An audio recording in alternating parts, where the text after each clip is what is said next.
começando mais um Duque Podcast, o seu podcast semanal sobre todas as coisas. Bom dia, boa tarde, boa noite, meu consagrado, que nos presentei com esta maravilhosa e incrível audiência. Aqui quem fala é Pedro Schod. Fala, meus consagrados, aqui quem fala é o Gabriel Rufino. Você tá ouvindo mais um podcast daquele lá que você gosta. E é isso aí.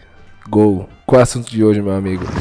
Nova corrida espacial, neguinho. Nova corrida espacial? Nova corrida espacial. Puta Estamos vivendo um momento que para alguns está passando desapercebido, para outros não, mas acho que tá todo mundo vendo. Que é, nós estamos agora numa corrida espacial meio que privada, né? Além dos governos, tem a corrida espacial privada. Nós temos aí SpaceX, Elon Musk. Elon Musk foi Elon Musk foi um dos fundadores do PayPal e vendeu o PayPal para eBay com uma fortuna, comprou a Tesla, comprou a SpaceX. Tô dando um resumo aqui, que qualquer coisa a gente fala sobre isso mais detalhadamente depois. Mas ele entrou no mercado de carros elétricos, que possivelmente será o futuro dos carros daqui a uns 20 anos, e a gente destrincha isso depois em um outro podcast. Hoje a gente vai falar sobre a SpaceX. Qual que é a relevância da SpaceX? SpaceX é uma empresa de exploração espacial privada que revolucionou o mundo. Amém? Amém. Cara, é verdade. Eu acho que antes até da gente falar de corrida espacial, é essa revolução tecnológica absurda que a gente Terceira tá vivendo. revolução industrial, né? Cara, essa revolução de industrial para informacional e de dados e sensores e a porra toda. O importante a gente... Desgovernamentada, né? Porque, porra, os caras... Não é um país que tá mandando foguete. É uma empresa, né? Uma empresa. Dinheiro arrecadado através de produtos e serviços. O dono é sul-africano, a empresa americana. Sim, é. O dinheiro vem de produtos e serviços, não vem do imposto. Isso é foda. Uhum. Tá que vem um pouco do imposto também, porque eles ganham financiamento do governo, né? Uhum. O próprio SpaceX, que você falou aí do Elon Musk, ganhou um financiamento. A gente fala Elon Musk. Foda-se. E aí, ganhou um financiamento aí bizarro aí de 1,1 bilhões de dólares para poder fazer a manutenção de levar comida para a estação espacial. Estação Internacional Ela Espacial. ganhou muitos com os contratos, né? Um contrato, ele tinha... não sei se é COTS ou é COPS o nome, mas é alguma coisa assim. Ele conseguiu esses contratos depois de... Ele tinha 3 tentativas, né? Ele falhou as 3 para subir o Falcon 9, uma coisa assim, Falcon... Eu não lembro o nome do foguete, era Falcon alguma coisa. O Falcon, ele tinha a missão de subir e entregar alguma coisa. É impressionante como eu entendo quando eu mesmo explico. Depois, eles vieram com a ideia de formular um foguete que pudesse subir, alcançar a órbita da Terra e voltar em pé. Com a capacidade de processamento que temos hoje, isso é possível, porém era impensável subir e com o foguete voltar inteiro. Termine seu tweet. Foi mal, galera. Mas enfim, cara, a revolução industrial é assustadora, assim, porque você pode parar pra pensar que desde ali do advento do circuito integrado, da internet, todas aquelas coisas, financiamento governamental para pesquisa tecnológica, isso foi fomentando até que hoje em dia a gente tem os componentes eletrônicos muito baratos, sensores muito baratos, pessoas entendendo que a programação e a tecnologia é realmente o futuro, mas não só o futuro, mas como o presente, né? A gente está usando tecnologia para fazer esse programa em todos os sentidos. Não seria possível a gente fazer alguma coisa assim há 10 anos atrás ou até menos. Seria caríssimo. Seria caríssimo. Aliás, entendeu? há 10 anos atrás você estaria ouvindo uma rádio, provavelmente. Tem banda larga pra você escutar a mídia aí com tamanhos absurdos. Mas é bom lembrar, Neguinho, o que é globalizado hoje não é o consumo e não é o serviço. O que é globalizado hoje é a informação e apenas. E apenas isso. E apenas que isso. o cara não tem o que comer, o cara não tem como ir, andar, o cara não tem como fazer consegue nada. receber notícias do outro lado. Mas ele tem um celular e 4G no celular. Sim. Mas ele não tem o que comer, mas ele tem 4G. Olha que bizarro. Entendeu? O maior produto, o maior serviço hoje são os dados. São os dados. Você conseguir... Data is the new oil. Exatamente. Não é? Exatamente. Eu não sei onde eu escutei isso, mas... O Google, por exemplo, se você pensa que você pesquisar no Google é de graça, não é de graça. Não é de graça. Quando você pesquisa lá, gatinhos fofinhos, vai aparecer pra você o resultado de gatinhos fofinhos. Só que o que o Google recebe em troca desse serviço de busca? Ele está pegando as informações do que você digita, o tempo que você digita, o espaço que você usa para digitar, tudo isso é por algoritmo. Ele está coletando todos esses dados para fornecer para aqueles que contratam ou streamam, ou colocam seus serviços disponíveis no Google. Então, por exemplo, quando você pesquisa gatinhos fofinhos ou você pesquisa ração de cachorro, vai aparecer para você sempre lá, você vai abrir seu Facebook, vai estar aparecendo para você ofertas de promoção de ração de cachorro, de gatinhos fofinhos, de vídeo, não sei o que. Esse é o custo do Google. O Google não é de graça. O Google não é uma empresa gigantesca de graça, porque na verdade ele está em troca de te fornecer informação, ele está pegando a informação que você quer buscar e aí para revender essa informação através de propaganda para você, entendeu? Eu estava conversando com uma pessoa alguns meses atrás sobre Hogwarts e que tinha aquela atração lá, não sei se é na Warner. Não, é Universal. Sei lá, é algum parque desse aí, whatever, que todo mundo vai, que eu não fui ainda, porque um dia eu chego lá. E aí eu queria muito ir lá e eu comecei a falar disso e a gente falando, e a pessoa, não, eu já fui, é legal, não sei o quê. É porque, como diria a Ariano Suassunas, o mundo se divide das pessoas que foram à Disney e que não foram à Disney, né? É verdade.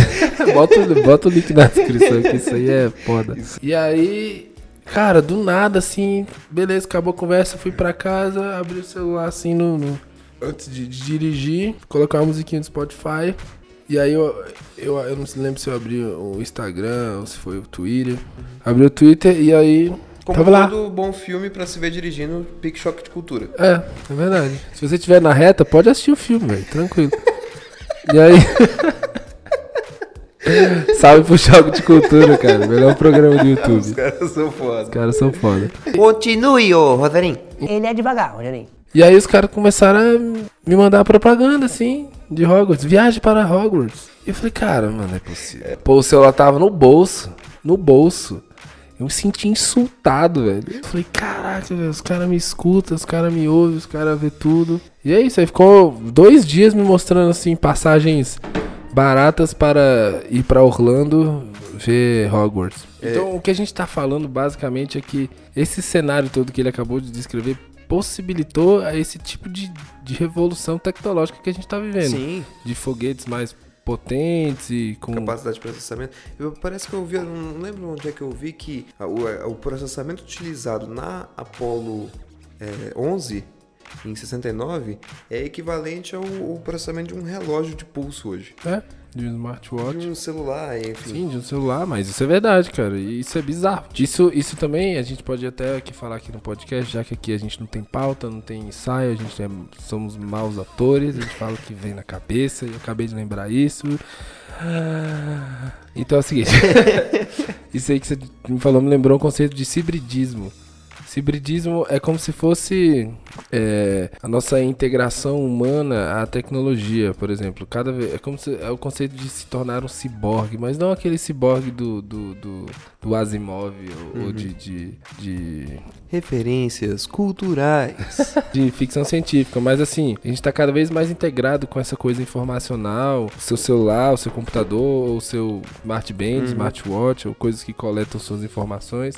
E assim, esse conceito é incrível, porque cada vez mais a gente vai estar mais integrado. Hoje as pessoas conseguem emprego pela internet. Hoje em dia a gente se comunica pela internet. Algumas profissões são pela internet. Os serviços são pela internet, tudo. Cara, eu acho que qualquer cidade brasileira, e mesmo que seja do interior, existe você contactar um serviço por WhatsApp. E aí, esse conceito é foda, cara. É foda, porque ele não é um conceito conceito abstrato e subjetivo. Ele realmente está acontecendo e está se estabelecendo na nossa vida de um modo natural. A gente nem está percebendo o quanto a gente está integrado com a tecnologia, com a informação, notícia, consumo de mídia, emprego, informação, produto, serviço, tudo integrado, tudo. E aí entra também aquele conceito de internet nas coisas, né? Que a Samsung mesmo anunciou que todos os produtos da Samsung, geladeira, micro-ondas, qualquer coisa vai ter internet. Então, assim, tem a singularidade. Por exemplo, a gente vai avançando na... O que é singularidade? Então, singularidade, dentro do espectro tecnológico, é quando o algoritmo, quando o computador ou a máquina ou a inteligência artificial, enfim, tem consciência de que ela existe. Quando ela adquire a consciência de si mesma. Que seria muito mais fácil se você colocasse uma câmera pintinha na testa dela, sabe por quê? Opa, olha aí, ó. Se o macaco, você pinta uma pinta amarela na testa dele e ele se olha no espelho e ele apagar a pinta, ele tá se reconhecendo. Isso. Se ele enxergar outro macaco, ele não vai querer apagar a pinta, porque não faz sentido. Logo, se a gente pintar uma pinta amarela em cima da câmera da máquina e ela se olhar no espelho e não quiser apagar, ela não teve singularidade. Cara, singularidade é um perigo, meu parceiro. Uhum. Porque eles vão avaliar quanticamente o que eles devem fazer de bom. E aí a gente vê o entra na era Exterminador de do Ultron, Futuro. né? Era o Exterminador do Futuro. É Era o de clássico Ultron. vilão tecnológico. Clássico. Clássico. O cara fala, cara, vamos ter que um terço dessa população aí tá fazendo merda. Deixa a inteligência artificial escanear a internet e ela chega à conclusão que Hitler estava certo, né? E aí você tem aquele algoritmo lá que tem consciência de si mesmo, aí ele entra dentro da internet, pega todas as informações. Meu irmão, ele vai manipular a gente, cara. A gente vai olhar assim, ó, cara, essa informação aqui é... Cara, a gente é um campo muito fértil pra ser enganado. Porque as pessoas acreditam em tudo que tá aqui. Tá aqui é verdade. Eu não sei o que aconteceu, qual foi a legitimidade que a tecnologia deu pra qualquer tipo de informação, porque, cara, a gente tá muito fértil em ser enganado por um computador que tem inteligência artificial e se auto-reconhece. Então, vamos ter cuidado aí, né? E se a gente já tá sendo controlado aí, Cambridge Analytics tá aí, ó. Cuidado aí, a gente vai ser dominado. A gente vai ser dominado, cara. Essa questão que a gente estava falando da globalização, em que o que é global são os dados e não os produtos e serviços, é o seguinte: você consegue acessar o Facebook, mas você não consegue comprar um iPhone 11. Entendeu? Então a tendência é que as empresas façam seus produtos de boutique. Por quê? Uma Ferrari, ela não vale uma Ferrari, mas ela é vendida como uma Ferrari. Entendeu? Você vai ter carros de extrema potência e luxo, mas eles não são uma Ferrari. A Ferrari é uma estética. Da mesma forma que um iPhone é um iPhone. Ele não é um celular, ele é um iPhone. Né? É o que é vendido para você dessa forma. Então, ele é vendido como uma Ferrari, não é vendido como um carro. Então, a tendência das empresas é que, com o tempo, elas fiquem mais baratas no consumo, uma tendência para globalizar o consumo, porém não de forma unânime, em que você vai ter os seus artigos de boutique, que aí você vai ter, por exemplo, a Ferrari, não vai deixar de existir, mas você vai ter a facilitação do acesso ao instrumento e você vai cobrar pelos features, pelas características do instrumento. Ou seja, é uma estratégia da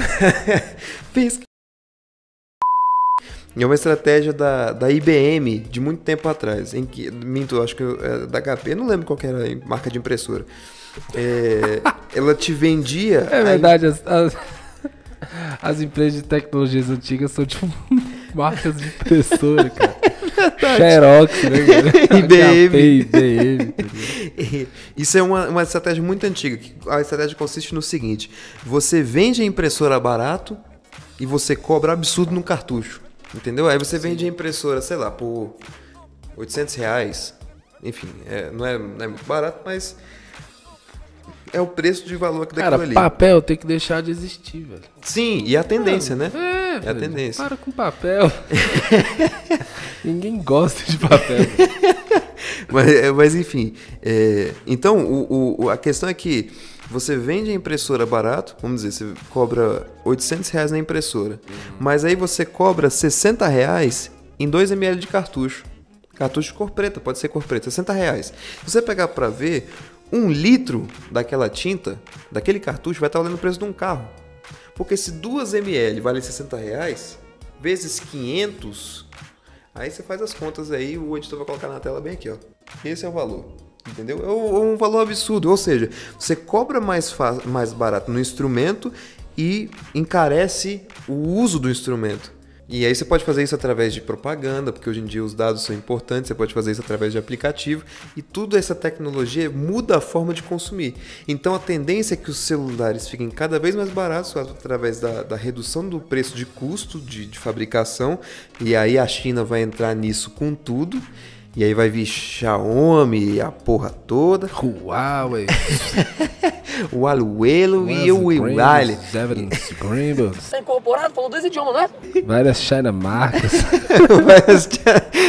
Várias China marcas. Várias China marcas. Então devem vir diversas marcas que vão a tendência é trazer bastante qualidade no produto com um custo muito menor, mas que na verdade aquele produto vai ter uma compensação de custo em outra área, que vai ser a propaganda, vai ser o aplicativo, vai ser, enfim. Então essa é a tendência, isso já tem Cara, um tempo pra cá. Isso aí que você tá falando é interessante, porque pensando agora a gente pode maximizar isso daqui tipo Cara, não tem como, né? Mais uns 20 anos, os componentes eletrônicos vão ser mais baratos, mais acessíveis, o conhecimento tecnológico algoritmático vai ser maior e as pessoas vão fazer os próprios celulares. Sim, e talvez até mais disponíveis o conhecimento. Não, e as pessoas vão ter assim...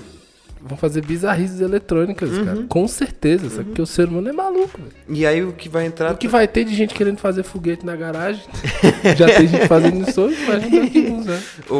É aí que vai ter E aí entra o lobby, né, da política com a empresa privada. Porque assim como no Brasil, por exemplo, você não consegue ter um celular se ele não tiver registrado na Anatel. E essas patentes aí vão ser quebradas, cara. Essas barreiras? É, cara, claro que vão. Porque assim, é incontrolável. Eu acho difícil. É incontrolável. Porque vai chegar uma hora que é incontrolável. Cara, a internet, velho, é um negócio... Pra mim, a internet ainda é um bebê. Assim, evidenciando assim, a sua potencialidade. Se você parar pra ver, tem 20 anos, basicamente, que a gente tem acesso à internet. Se você pensar na potencialidade da internet, ela pode derrubar governos, entendeu? Você pode controlar tudo, cara. A gente vê filme aí de hack que controla as coisas e acha que é muito utopia. A própria Wikileaks. O cara pode invadir o sistema. A espionagem do governo americano no governo brasileiro, cara. Uma pessoa nós não somos programadores. Mas eu acho que assim, cara, se tudo vai ser controlado por algoritmo e dados e internet e processamento, cara, eu acho que cada vez que a internet avança, cada vez que o processamento de dados é mais facilitado e os componentes eletrônicos são mais acessíveis, mais o mundo se torna anárquico. Sim. Então é menos você depende do sistema. É exponencial. Então, assim, o controle vai ser muito difícil, porque a tecnologia pressupõe o descontrole, a falta de regulação. E aí que entra Elon Musk, porque quando ele foi para construir a SpaceX e mandar o foguete dele, ele chegou para negociar com os russos, falar o seguinte: olha, eu quero comprar uma ogiva nuclear porque eu quero fazer engenharia reversa e quero montar meu foguete. Esse é o seguinte: não, tá bom, a gente vende para você por 8x de dinheiros.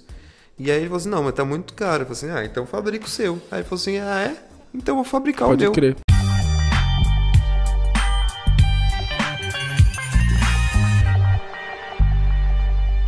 E aí ele foi lá e fabricou o dele. E isso é impressionante. Ele chamou engenheiros da NASA, inclusive a NASA já estava para ser praticamente, não vou dizer desativada, mas ela estava totalmente abaixo das suas capacidades, enfim, porque não existia mais interesse de exploração espacial. Como produção tecnológica, talvez. Hoje em dia ela é uma agência administrativa, né? Sim. É uma agência totalmente administrativa, assim. Quem bota a mão na massa são os terceirizados. Que constroem, né, os hardwares e os softwares também. Eles administram, fazem a gestão das coisas.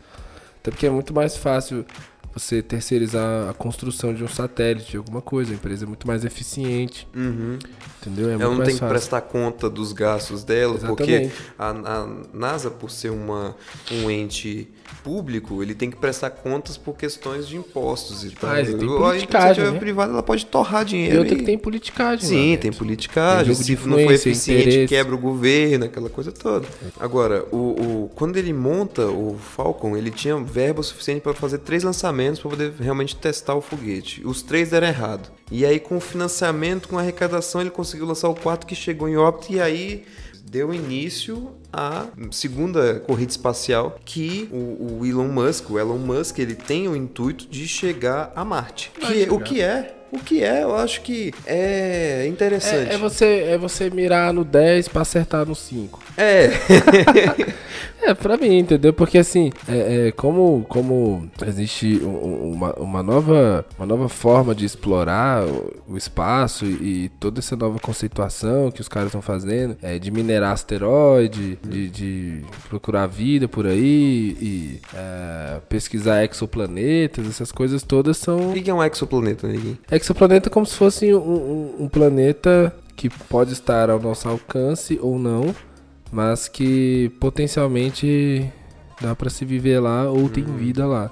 E aí é uma concepção filosófica e lógica, não uma concepção biológica, uma concepção científica, porque pela ciência só existe uma forma de vida, que seria através da cadeia carbônica, né? Porém, numa concepção lógica, existe a possibilidade dessa não ser a única forma de se existir vida. E aí você entra naquela mesma questão da concepção filosófica do Big Bang. Ou seja, tá bom, o Big Bang existiu. E o que existiu antes do Big Bang, né? Aí você entra na mesma concepção. Pela física não faz, pela ciência não faz sentido, pela lógica faz sentido.